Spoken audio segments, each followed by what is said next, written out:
Brought to you by NBC bearing, भारताची पहिली bearing उत्पादक. जे विधान गोष्टीतून सरकारने केलं होतं, आता फडणवीसांनी म्हटलं आहे की त्यांना संधी देण्यात आलेली आहे आणि मोठ्या साहेबांनी सुद्धा फोन केला आणि गलिच्छ भाषेचा वापर राजकारणात व्हायला लागतो असं सुद्धा त्यांनी म्हटलं आहे. याबाबत काय म्हणाल? मला असं वाटतं ही खूप दुर्दैवी घटना आहे. राजकारणात मतभेद हे असलेच पाहिजेत. एका सशक्त लोकशाहीमध्ये मतभेदच जिथे असतील त्याला लोकशाही म्हणतात. आणि मनभेद किंवा एवढी कटुता हे असणं हे खूप दुर्दैवी आहे. महाराष्ट्रात वाचाळवीरांची कमतरता नाही, पण त्यातून जे सत्तेमध्ये असतात त्यांच्यावर ह्याची जबाबदारी जास्त असते. हे खूप अस्वस्थ करणारी, वेदना देणारी जी घटना काल झाली त्याचा मी जाहीर निषेध करते आणि विनम्र विनंती माननीय मुख्यमंत्र्यांना करते. मान्य आहे तुम्ही सत्तेत आहात, मान्य आहे तुम्हाला एवढा मोठा मॅन्डेट दिला आहे, पण माझी एक सुसंस्कृत महाराष्ट्राच्या सुसंस्कृत मुख्यमंत्र्यांकडून माझी अपेक्षा आहे की ते त्यांच्या टीममधल्या लोकांना जरूर सांगतील हा छत्रपतींचा महाराष्ट्र, शाहू फुले आंबेडकरांचा महाराष्ट्र, कैलासवासी यशवंतराव चव्हाणांचा महाराष्ट्र आहे. त्यामुळे हा सुसंस्कृत महाराष्ट्राला गालबोट लावू नका अशी माझी विनंती.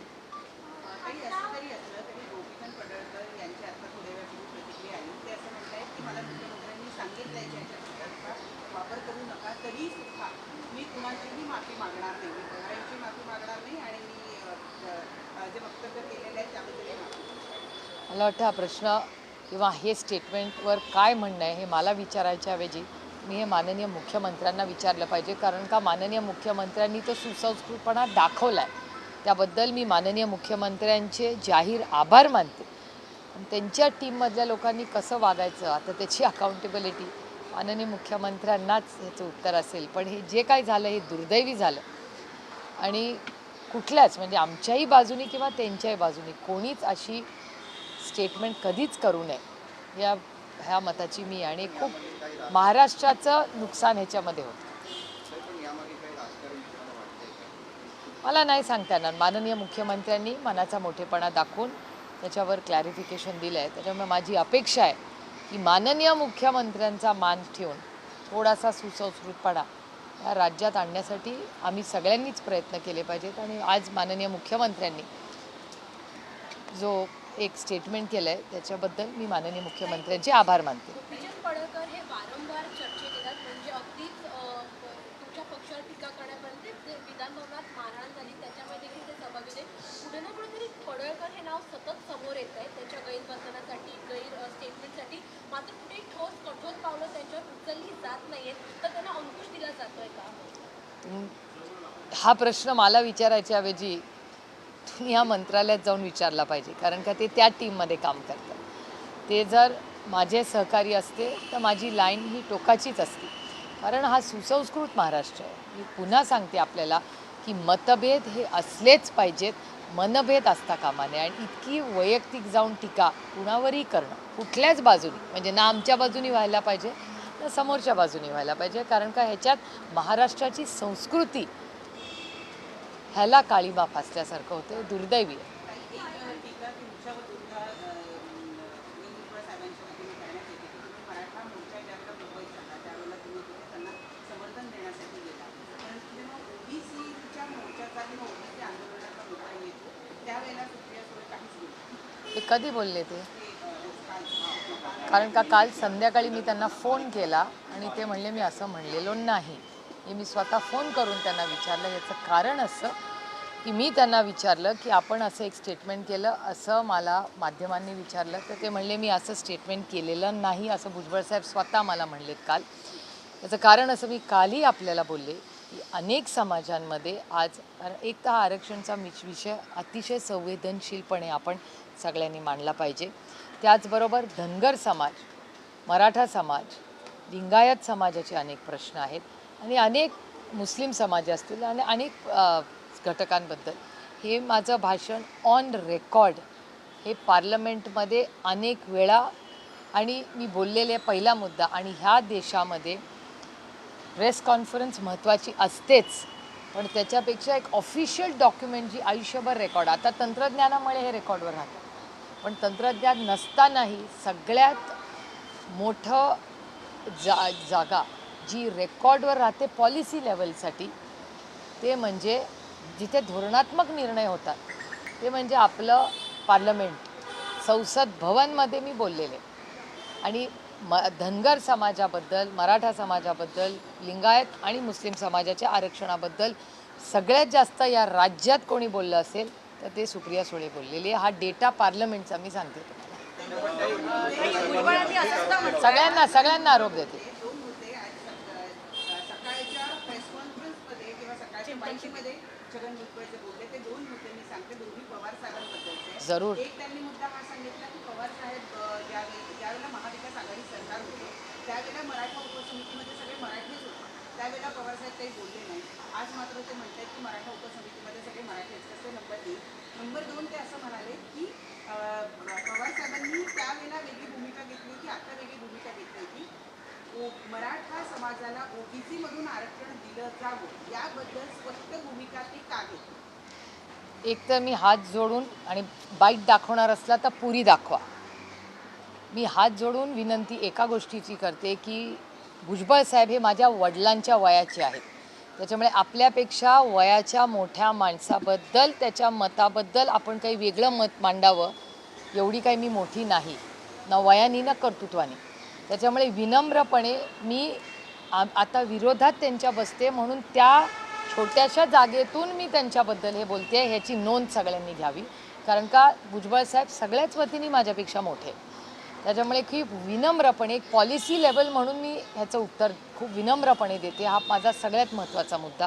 दुसरा मुद्दा, मी खूप विनम्रपणे भुजबळ साहेबांना विचारू इच्छिते किंवा आज त्या सरकारमध्ये जे जे महाविकास आघाडीमध्ये होते त्या सगळ्यांना विनम्रपणे विचारू इच्छिते की त्या सगळ्या पॉलिसीमध्ये तुम्ही सगळे पवार साहेबांनाच नेता मानत होता ना. तुम्ही त्यांच्याच पक्षामध्ये, ते ज्या पक्षाचं नेतृत्व करायचा त्या पक्षातच तुम्ही होता, त्याच पक्षातून तुम्ही मंत्री झाला, उपमुख्यमंत्री झाला. तुमच्या कष्टाच्या आहेत, मी नाही म्हणत नाही, त्या पक्ष वाढवण्यात तुमचेही कष्ट होते. पण मग तेव्हा महाविकास आघाडीवर जेव्हा हे लोक टीका करतात, जे महाविकास आघाडीमध्ये मंत्री होते, याचा कैसा चलेगा, तेव्हा तुम्ही का नाही बोलला? आणि त्यावेळीस काय मीटिंगमध्ये कुठे काय झालं याचं उत्तर मला नाही देता येणार. पण पवारसाहेब तेव्हा मुख्यमंत्र्यांशी बोलले असतील का नाही हे मला नाही माहिती, कदाचित बोललेही असतील, आपल्याला काय माहिती. पण भुजबळ साहेब त्या मंत्रिमंडळात होते तेव्हा त्यांनी पवारसाहेबांची ह्याची का नाही चर्चा केली? ते होते ना त्या मंत्रिमंडळात. पण आता छगन भुजबळ साहेब मुख्यमंत्री देवेंद्र फडणवीस यांचं कौतुक करतात, म्हणतात की एकमेव देवेंद्र फडणवीसच आशिषा किरण है ओबीसी मंत्रिमंडळ. ठीक है ना, समय समय में बहुत बड़ी बात होती है, हर नई सुबह होती है. भुजबळ साहेब पवारांसाहेबांबद्दल हेच 20 वर्ष बोलत होते, आधी बाळासाहेबांबद्दल हेच बोलायचे, त्याच्यानंतर आदरणीय पवार साहेबांबद्दल तुमच्याच चॅनलवर मी 20 वर्ष पाहिलं आहे ते बोललेत, आता देवेंद्रजींबद्दल बोलत आहेत. त्याच्यात पोलिसांवरच्या लाठीचार्ज मागे शरद पवार पक्षाच्या आमदारांचा हात आहे हां, मी खूप विनम्रपणे आदरणीय माननीय भुजबळ साहेबांना विनंती करते की तुम्ही एक खूप मोठा आरोप हा आदरणीय पवार साहेबांच्या पक्षात जिथे मीही काम करते त्याच्यावर केलेला आहे. माझी हात जोडून भुजबळ साहेबांना विनम्र विनंती आहे की ह्याचा एव्हिडन्स काय, ह्याचं प्रूफ काय, ही मीटिंग कधी झाली, कुठे झाली आणि कोण. तुम्ही सत्तेमध्ये आहात, त्याच्यामुळे आमच्यापेक्षा तुम्हालाही माहिती असेल. माझ्या माहितीप्रमाणे अशी मीटिंग झालेली माझ्या कानावर आलेली नाही, ना कुठल्या वर्तमानपत्रात आलेली आहे, ना कुठल्या रिपोर्टमध्ये मी तरी ना ऐकली आहे ना वाचली आहे. त्याच्यामुळे मी खूप हात जोडून विनम्रपणे माननीय भुजबळ साहेबांना विनंती करते की ही मीटिंग कुठे झाली, किती वाजता झाली, कोण हजर होतं, या सगळ्याचं त्यांनी पारदर्शकपणे ही माहिती देशाला सांगावी, राज्याला सांगावी. कारण मलाही उत्सुकता आहे की कोण होतं, त्याचा एव्हिडन्स काय, तुमच्याकडे रिपोर्ट आहे का. आणि मग रिपोर्ट असा असेल तर त्यांनी मीडियाला सांगायच्या ऐवजी ह्याच्यात पोलिसला कंप्लेंट केली पाहिजे. माननीय मुख्यमंत्री होम मिनिस्टर आहेत ना, त्यांना सांगितलं पाहिजे ना. तुम्हाला सांगितलं तर ठीक आहे, पण मग त्यांना जर एवढी मोठे जर त्यांनी आरोप केला आहे मग ते पोलीस स्टेशनवर का नाही गेले? जर मला तुम्ही सांगितलं की सुप्रिया सुळे इथे दंगल झाली आणि अशी, मी तुमच्याशी नाही गप्पा मारत बसणार. मी पहिल्या राज्याच्या होम मिनिस्टरकडे जाईन की अरे बापरे अशी घटना झाली, अशी माहिती आहे, हा एव्हिडन्स.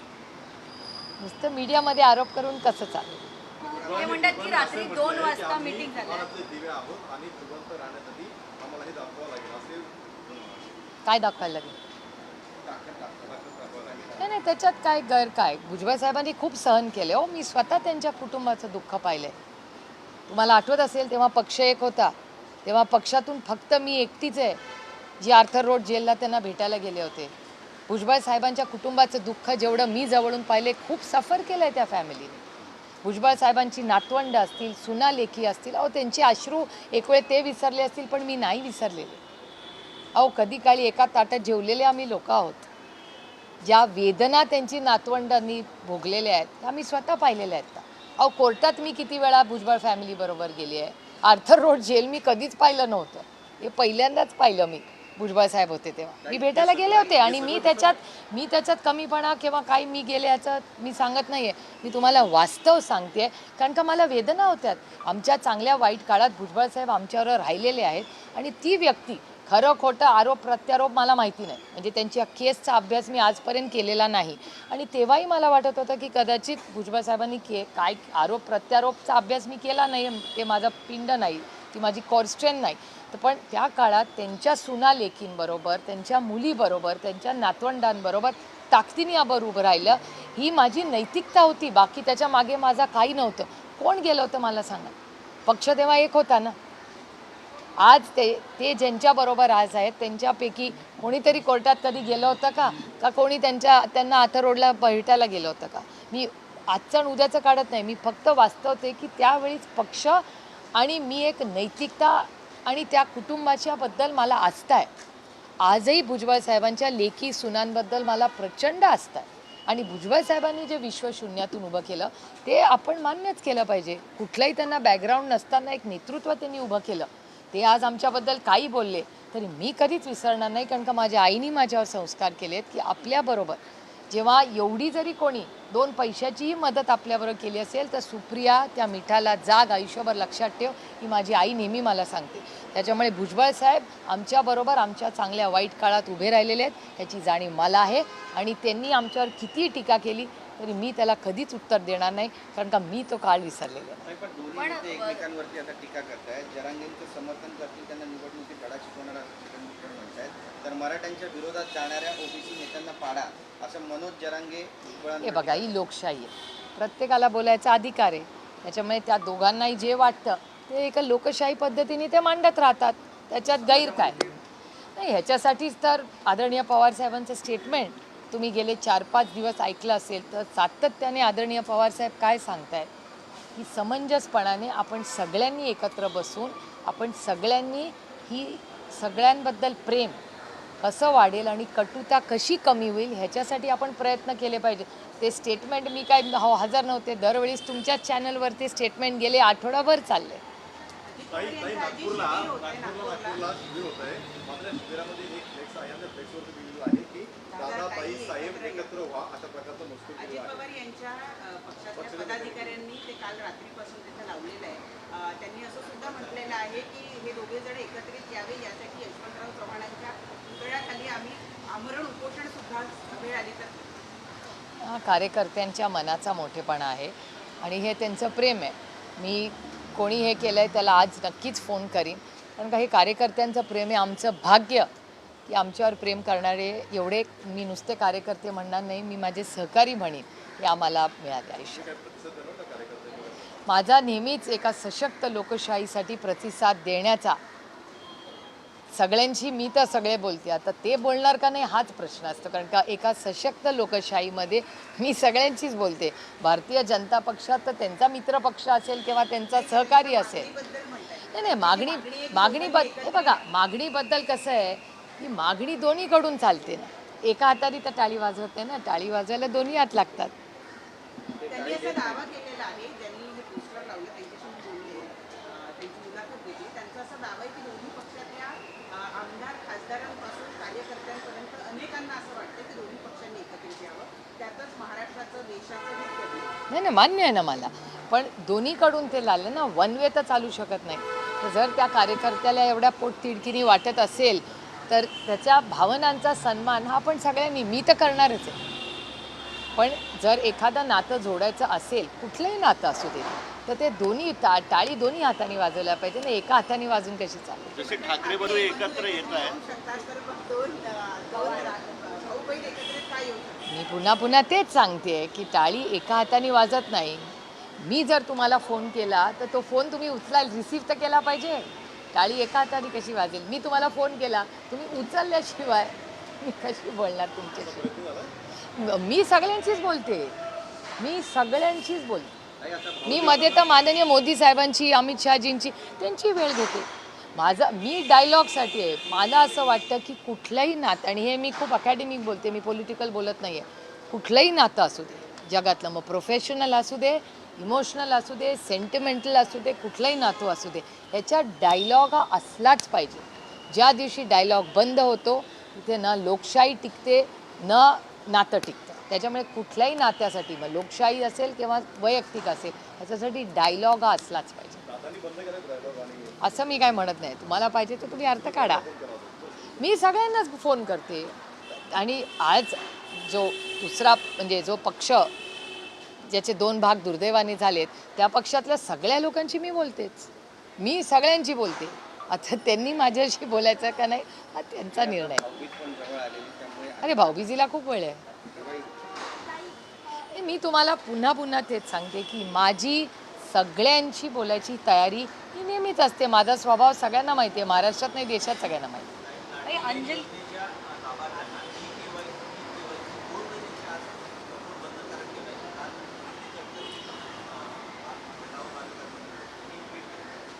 नाही, आता उशिरा का होईना काय त्यांना नक्की पॉलिसीचं करायचं हे कळत नाही.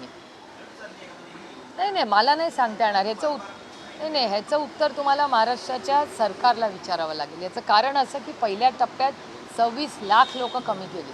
आता काय म्हणून ती 26 लाख कमी केली, कोण 26 लाख कमी केले, हे सगळं पारदर्शकपणे त्यांनी सांगितलं पाहिजे ना आपल्याला. कारण का एखादी एवढी मोठी योजना जेव्हा तुम्ही सुरू करता, त्या 26 लाख लाभार्थी त्याच्यातले एका फटक्यात कमी होतात, हे शॉकिंग आहे.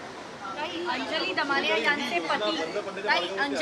यांचे पती अनिश हे राज्य सरकारच्या मित्र संस्थेच्या मानद सल्लागारपदी त्यांची नियुक्ती झाल्यानंतर एकूणच अंजली दमानिया यांच्या आतापर्यंतच्या कारकीर्द, खास करून त्यांनी राष्ट्रवादीवरतीच्या नेत्यांवरती अनेक आरोप केले होते.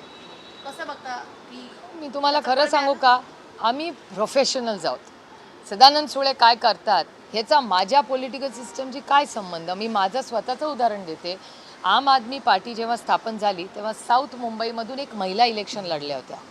माझा नवरा स्वतः, मी कॅन्डिडेट होते बारामतीला, माझा नवरा त्या महिलेच्याबद्दल अनेक चांगल्या गोष्टी आम आदमी पार्टी म्हणून नाही पण ते कॅन्डिडेट म्हणून त्यांच्याबद्दल सोशल मीडियावर लिहित होत्या. म्हणजे सदानंद सुळेंचं एक मत आणि माझं एक मत हे वेगळं असू शकत नाही का? आणि का नसावं ते? म्हणजे सदानंद सुळेंनी मी जो विचार करते, माझी जी विचारधारा आहे त्याच्यावरच राहिलं पाहिजे. हा नियम कायदा कुणासाठी आणि कशासाठी? We are two professional individuals. सदानंदचं एक मत आणि माझं एक मत, व्हॉट्स द बिग डील? पण त्यांनी खास करून राष्ट्रवादीच्या नेत्यांवर मग त्यांनी सगळ्यांवरच टीका केली आहे. सुद्धा याच्याबद्दल ट्विट केलं. नाही, माझं म्हणणं आहे की Anjali Damania is a professional, mister Damania is a professional. माझ्यासाठी ते 2 वेगळे लोक आहेत आणि हे त्यांना ॲप्लिकेबल नाही, सगळ्यांना ॲप्लिकेबल आहे. तुमचा नवरा कुठल्या चॅनलमध्ये आहे का काय आहे, how is it my business? It's not my business. We are all professionals आणि इंडिव्हिज्युअल. आता मी काय बोलते आणि सदानंद सुळे काय बोलतात, तुम्ही सदानंद काय बोलला तर ते तुम्ही माझ्यावर कसं लादू शकता? We are two independently educated, independent human beings. मग शिकलो कशाला आपण? राहुल गांधी वारंवार मतपेढीवरती बोलताना पाहायला मिळतात. महाराष्ट्रात सुद्धा विधानसभेनंतर जवळपास 14 लाख मतं वाढलेली आहेत. त्यामुळे कसं बघते आपल्याकडे? नाही, राहुलजी जे बोलत आहेत ते डेटा ड्रिव्हन बोलत आहेत आणि मला असं वाटतं, मी ॲक्च्युली राहुलजींचं कौतुक करते. काल त्यांनी एक सगळ्यात महत्त्वाची गोष्ट प्रेस कॉन्फरन्समध्ये सांगितली की मला बॉम्ब फोडायच्या वेळीच मला खूप विचार करून फोडायचा आहे, मला उगाच खोटे नाटे आरोप करायचे नाहीत. म्हणजे ह्याच्या बाबतीत तुम्ही राहुलजींना क्रेडिट दिलं पाहिजे की उगाच एक फटाका फोडला आणि नंतर वॉशिंग मशीन गडबड केली, असं नाही राहुलजी करत आहेत. राहुलजी फोकस्ड ॲलिगेशन्स करतात आणि ते आरोप प्रत्यारोप नाही, ते डेटा ड्रिव्हन माहिती तुम्हाला देत आहेत. व्यवस्थित प्रेझेंटेशन असतं, प्रेझेंटेशनमध्ये तो डेटा असतो. आणि राहुलजींचं मला आठवतं, तुम्ही सगळे प्रेसवाले जेव्हा एका घरात 800 लोक होते तेव्हा तुम्हीच त्या घरात गेला होता ना सगळे. की खरंच आजचे लोक एका पत्त्यात राहू शकतात का हो? ते तुम्ही सगळ्यांनी पाहिलेलं आहे. त्याच्यामुळे कालचाही डेटा माझं म्हणणं आहे पारदर्शकपणे तो व्हेरीफाय करा. आमच्या कुठल्याच कशावरच विश्वास ठेवू नका. आमचं म्हणणं आहे हा डेटा आहे आणि तुम्ही तो व्हेरीफाय करा. महाराष्ट्रामध्ये विधानसभेनंतर 4 लाख मतं कमी होणं आणि त्यावेळी 14 लाख वाढणं हे कसं होतं? नाही हे ह्याच्या अनालिसिस झालं पाहिजे. आता माझा स्वतःचा मतदारसंघ मी तुम्हाला सांगते म्हणून मी कालही आपल्याशी बोलताना म्हणले की माझ्यापासून सुरुवात करा.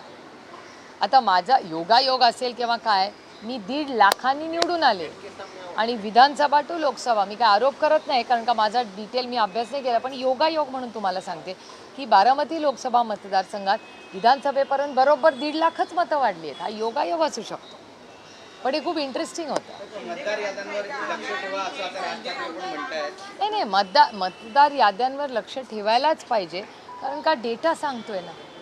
राहुलजींनी जो डेटा मांडला किंवा आपल्या पनवेलच्या केसमध्ये जो डेटा आला तो धक्कादायक आहे. त्याच्यामुळे हे दुर्दैव आहे कारण आम्ही इलेक्शन कमिशनवर विश्वास ठेवणारी लोक होतो आणि इलेक्शन कमिशनबद्दल असे जेव्हा प्रश्नचिन्ह येतात तेव्हा काळजी वाटते. देशाच्या ऐक्याची वाटते, संविधानाची वाटते आणि लोकशाहीची काळजी वाटते. संजय राऊत यांना घरात घुसून मारेल असा एक इशारा किंवा असा एक धमकी शिंदे गटाच्या आमदारांनी दिली. मी त्याचा जाहीर निषेध करते. या वाचाळ वीरांची कमतरता म्हणजे काल जयंतरावांवर झालेला हल्ला, आज संजय राऊत साहेबांवर झालेला हल्ला खूप दुर्दैवी आहे. ज्या महाराष्ट्रात, ज्या सुसंस्कृत महाराष्ट्रात माझा जन्म झाला, जे संस्कार आमच्यावर झाले, कैलासवासी यशवंतराव चव्हाणांचे संस्कार झाले, त्याच्यात ही भाषा आम्हाला म्हणजे मला धक्का बसतो की हे महाराष्ट्राची बदनामी का करतात असलं लोक बोलू. आणि या सगळ्या गोष्टी देशात जातात. हे लोक या धमक्या द्या ह्या गोष्टी करतात, याच्यात महाराष्ट्राचं हित नाही. आणि मनभेद कशासाठी? मतभेद हे असलेच पाहिजेत लोकशाहीमध्ये, पण मनभेद ह्या टोकाचे असणं हे दुर्दैव आहे. मी याचा जाहीर निषेध करते.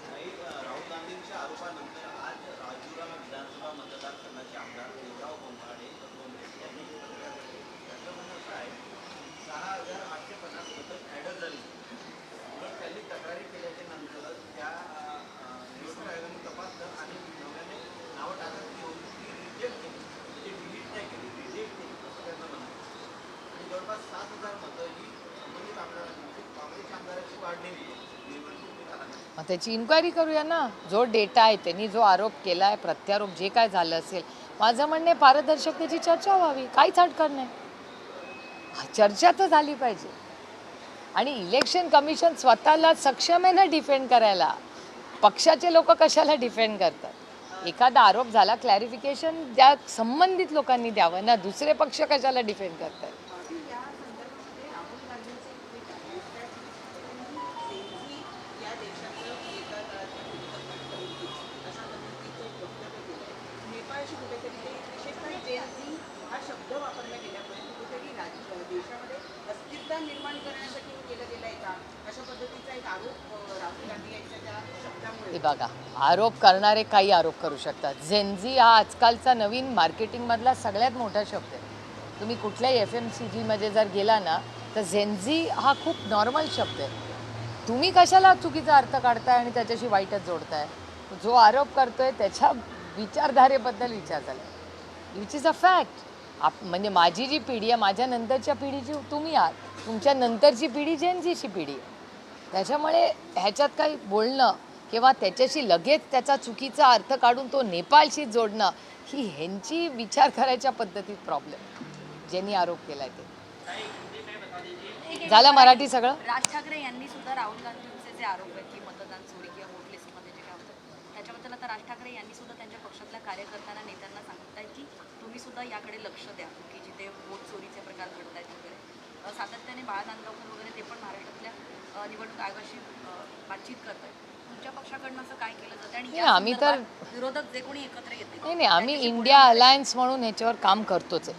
त्याच्यामुळे आमच्यासाठी काय हा नवीन विषय नाही. आणि जर राज ठाकरेजी पण त्याच्यात लक्ष घालत असतील तर चांगलंच आहे ना. हो, कॉपी करून पास करण्यात काय मजा? मेहनत करून मेरिटमध्ये पास होण्यात जी मजा आहे ती कॉपी करून पास करण्यात कुठे आहे मला सांगा. आणि जर या गोष्टी पारदर्शक झाल्या तर मला असं वाटतं भारताला जे स्वातंत्र्य मिळालं आणि त्यानंतर भारतरत्न डॉक्टर बाबासाहेब आंबेडकरांनी जे संविधान आपल्याला दिलं त्याचाच मान सन्मान आहे ना. पारदर्शन इलेक्शन्स व्हावी हे तर त्यांचं म्हणजे हे आपल्या संविधानाचंच आहे. आणि ती इंडिपेंडंट बॉडी असावी हे तर त्याच्यात लिहिलेलंच आहे ना संविधानात. हा अधिकारच आहे संविधानात. पण निवडणूक आयोग जे राहुल गांधींना मागताय की शपथपत्रावरती वगैरे लिहून शपथपत्र कशाला पाहिजे? आरोप झालाय, तुम्ही उत्तर द्या. त्याच्यात शपथपत्र कशाला पाहिजे?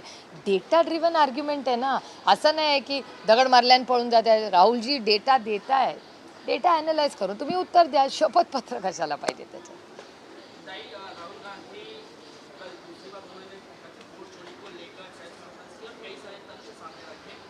अब सीएम का रिएक्शन आया. सीएम ने कहा कि राहुल जो है वो अपने इससे पद से बदमाश हो गए हैं. वो क्या बोल रहे हैं समझ नहीं. देखिए, एक सशक्त लोकतंत्र में हर एक को बोलने का अधिकार है. राहुल जी ने डेटा बेस्ड एक पूरी प्रेजेंटेशन की तरह डेटा भेजा है. मेरे ख्याल से जो सत्ता में है वो बोले. और मेरे ख्याल से ये आरोप बीजेपी पे या किसी पे नहीं है, ये आरोप इलेक्शन कमीशन पे है. तो पार्टियां क्यों चिंता कर रही है? आरोप बीजेपी तो हो ही नहीं रहा है. इलेक्शन कमीशन अगर एक इंडिपेंडेंट बॉडी है तो खुद जवाब देगी ना. इनको पार्टियों को जवाब देने की और बीजेपी को जवाब देने की कोई ज़रूरत भी नहीं है. कोई मांग भी, राहुल जी मांग भी नहीं रहे, राहुल जी कह भी नहीं रहे कि बीजेपी ने कुछ किया है. तो बीजेपी खुद पे क्यों ओढ़ के रह रही है कि नहीं नहीं हम डिफेंड करेंगे? कोई ज़रूरी थी नहीं. राहुल गांधी ने कल ये भी कहा कि सर जी जो युवा पीढ़ी है वो देश का नेतृत्व करे और मैं युवा पीढ़ी के साथ रहूँगा. मुख्यमंत्री ने इस पर रिएक्शन देते हुए कहा कि ये राहुल गांधी का ऐसा कहना ये दर्शाता है कि वो माओवादी सोच के हैं. मैं जो कह रहा था कि नक्सलिज्म वाली सोच रखते हैं, माओवादी विचारधारा रखते हैं, कल राहुल गांधी ने एनसी वाली बात करके मेरे बात को सच साबित कर दिया. कैसे जेनजी माओइस्ट है, ऐसा माननीय मुख्यमंत्री जी का कहना है? जेनजी मतलब नेक्स्ट जनरेशन, उसमें कौन सा माओवाद आ गया? कैसे? It's to funny. एक सवाल अब ऑपरेशन सिंदूर के डेलीगेशन में थी जो ओवरसीज कांग्रेस के जो प्रेसिडेंट है महमूद विद्रोदा, उनका ये कहना है कि अगर वो कभी पाकिस्तान जाते हैं, बांग्लादेश जाते हैं या नेपाल जाते हैं तो उन्हें ऐसा लगता नहीं कि वो विदेश में है. उन्हें ऐसा लगता है कि वो घर पर है, उन्हें पाकिस्तान के लोगों से बहुत प्यार मिलता है. सवाल आपसे इसलिए है क्योंकि डेलीगेशन आप शाहबादी इंडिया गठबंधन का हिस्सा है कांग्रेस. अगर कांग्रेस के किसी नेता की तरफ से पाकिस्तान के लिए इस प्रकार का स्टेटमेंट आता है. देखिए, आपको याद होगा, आप पैदा भी नहीं होंगे, लेकिन पाकिस्तान, बांग्लादेश और इंडिया एक ही देश था. पहली एक बात. और दूसरी बात, मेरे ख्याल से जिस तरह से मुझे आज भी वो याद है, मैंने कहा वाटर, पानी और खून एक साथ नहीं बहेगा. लेकिन ये क्रिकेट के मैच हो गई तो हम लोग भी कंफ्यूज है कि भारत सरकार की लाइन क्या है. क्योंकि मैंने खुद सुना है, मैं खुद इस डेलीगेशन को लीड कर रही थी तो हमें ब्रीफिंग भी हुआ था and we were very clear कि पाकिस्तान से कोई बात नहीं होगी. अगर आप खून करेंगे, आतंकवाद करेंगे, हम आपसे बात नहीं करेंगे. दुनिया में कोई भी करे, और ये दुनिया की लाइन है. हर देश यही सोचता है कि अगर आप आतंकवाद करेंगे तो आपसे बात नहीं होगी. तो इधर इस तरफ आतंकवाद हो रहा है और दूसरी तरफ क्रिकेट मैच खेला जा रहा है. तो भारत सरकार ने उनकी क्या नीति है ये तो क्लियर करनी पड़ेगी.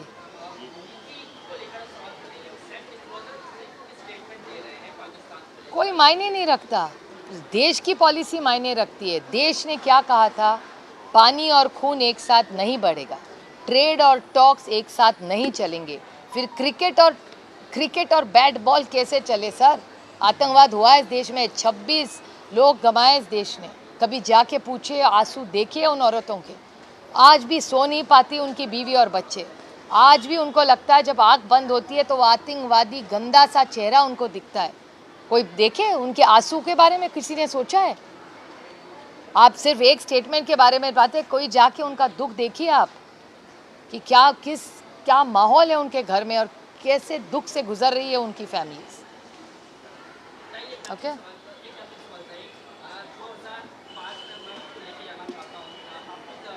यासिन मलिक ने ये कहा है कि जब आपकी सही से मुलाकात हुई थी मेरी उस समय ये भारत सरकार के प्रयास के रूप में मेरी निजी मुलाकात नहीं थी. एक प्रयास के शांति वार्ता के लिए मुलाकात की गई है, जो भी नॉलेज दिया गया मुलाकात के लिए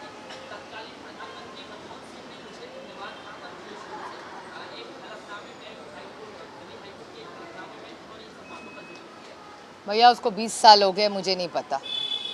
और आया है किसने क्या कहा है ये तो थोड़ा इन्फॉर्मेशन लेके ही बोल पाऊंगी मैं। काही अजित पवारांनी आता पक्ष कार्यकर्त्यांना आणि नेत्यांना संधी दिली आहे आणि निर्वाणीचा इशारा पण दिला आहे. काही लोक जाऊन जिल्हा प्रमुखांना भेटत नाही, त्यामुळे ग्राउंड लेवलवर जाऊन काम करावं लागेल असं अजितदादा म्हणतात. तो त्यांच्या पक्षाचा अंतर्गत प्रश्न आहे. त्यांनी काय एक सशक्त लोकतंत्रात कोणी काय बोलायचं त्या व्यक्तीचा अधिकार आहे ना. ताई, एक शेवटचा प्रश्न. मानना है कि नेता एक बार फिर साथ में आए, जिस तरीके से ठाकरे बंधु साथ में आ रहे हैं, तो पवार फैमिली के साथ में आए कार्यकर्ताओं की बात नेता उनके बात को सम्मान देगी। ताली एक हाथ से नहीं बजती, 2 हाथ लगते हैं उसके लिए। Thank you. किती एक जसं गोपीचंद पडळकर यांनी वक्तव्य केलं होतं त्याच प्रकारचं आता एका आपल्या कार्यकर्त्यांनी वरळीच्या आमच्या हां. की गोपीचंद पडळकर म्हणजे एक पुत्र आणलाय आणि हा आमदाराचा चुकीचं आहे, असं नाही करायला पाहिजे. मी आत्ता त्या कार्यकर्त्याला लगेच फोन करून सांगणार आहे असं नाही करता, हे गलत आहे. ह्याच्यावर कुठेतरी पडदा टाकला पाहिजे. जर आम्ही म्हणतोय समोरच्यानी सुसंस्कृत वागलं पाहिजे तर आम्हीही तसं वागलं पाहिजे. आणि आमच्या कुठल्या कार्यकर्त्यांकडून अशी झालं असेल तर मी स्वतः त्या कार्यकर्त्याला फोन करून सांगेन की असं करू नका प्लीज. आम्ही दुखावलं गेलो आहे, हो.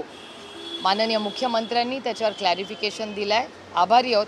अशा गोष्टी परत करू नका अशी आमची विनम्र भारतीय जनता पक्षाला.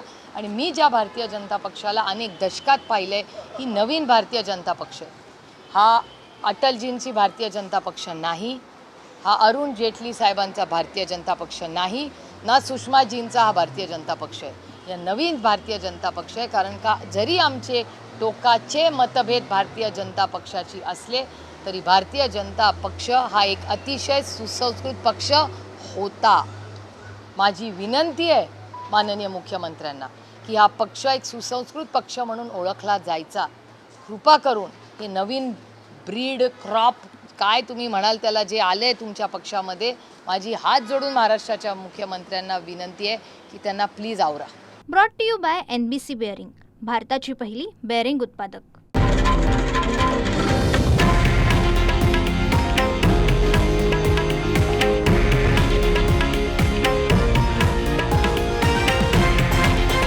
हे आहे देशातील नंबर 1 न्यूज नेटवर्क आणि आपण पाहत आहात TV9 मराठी, एकमेव.